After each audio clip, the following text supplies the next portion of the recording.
wabarakatuh. Bagaimana kabar anak-anak di rumah? Semoga anak-anak di rumah dalam keadaan sehat dan selalu tetap semangat ya. Oke, di pertemuan yang kedua ini Bu Ima akan meneruskan materi kita yang kemarin tentang iman kepada Rasulullah. Kalau di pertemuan yang pertama Bu Ima sudah mengajarkan kalian tentang pengertian iman, kemudian tugas-tugas para rasul dan sifat-sifat para rasul. Hari ini Bu Ima akan mengajari kalian tentang rasul-rasul ulul azmi dan mukjizat para rasul.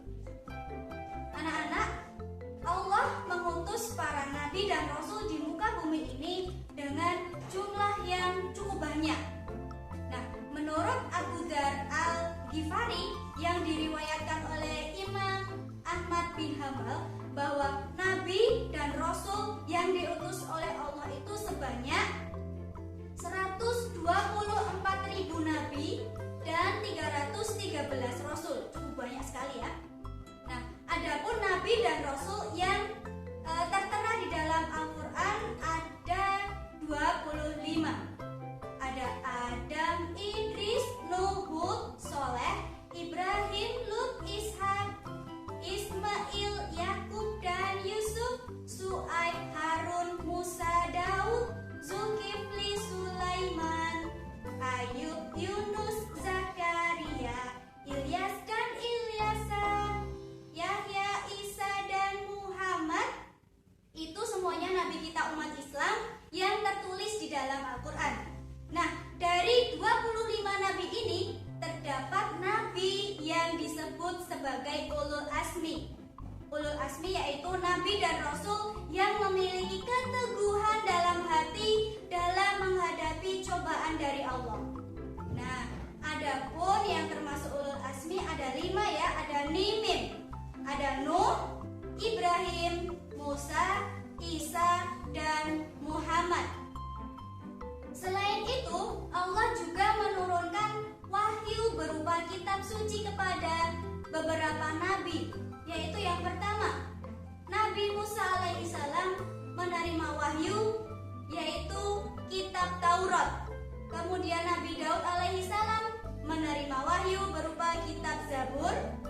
Nabi Isa alaihissalam menerima wahyu berupa kitab Injil, dan yang terakhir ada Nabi Muhammad sallallahu alaihi wasallam yang menerima wahyu kitab Al-Qur'an.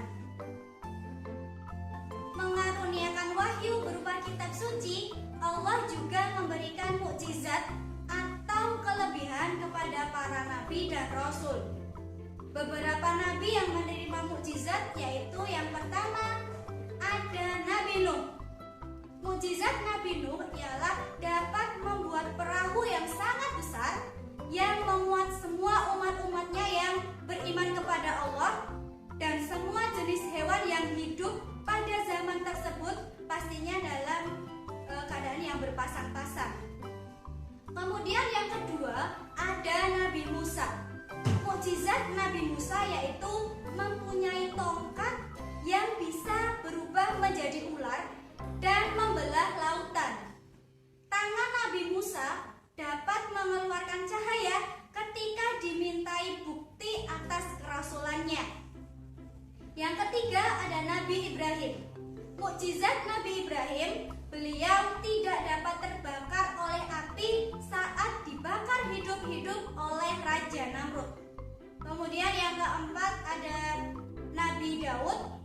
Mukjizat Nabi Daud yaitu beliau memiliki suara yang sangat merdu dan bisa melunakkan logam dengan tangannya.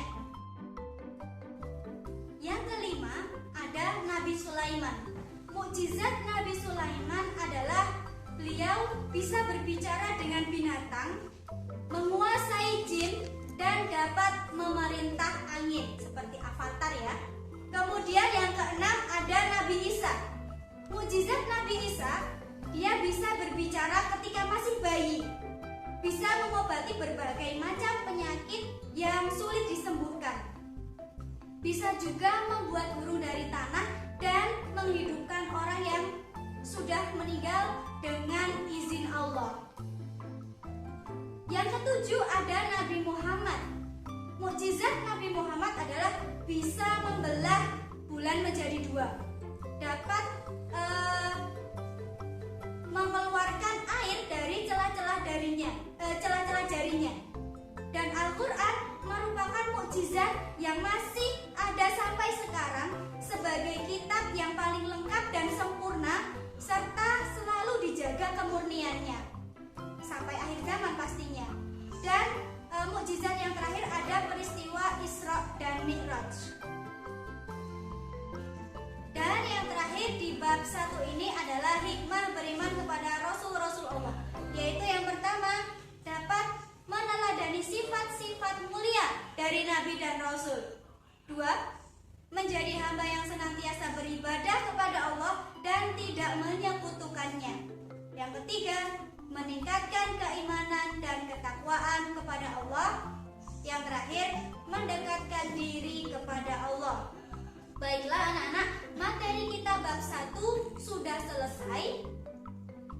Di pertemuan 3 nanti akan disambung oleh bab 2. Mungkin ini saja dari Bu Ima. Jangan lupa setelah ini nanti anak-anak mengerjakan tugas yang sudah diberikan oleh Bapak Ibu Guru.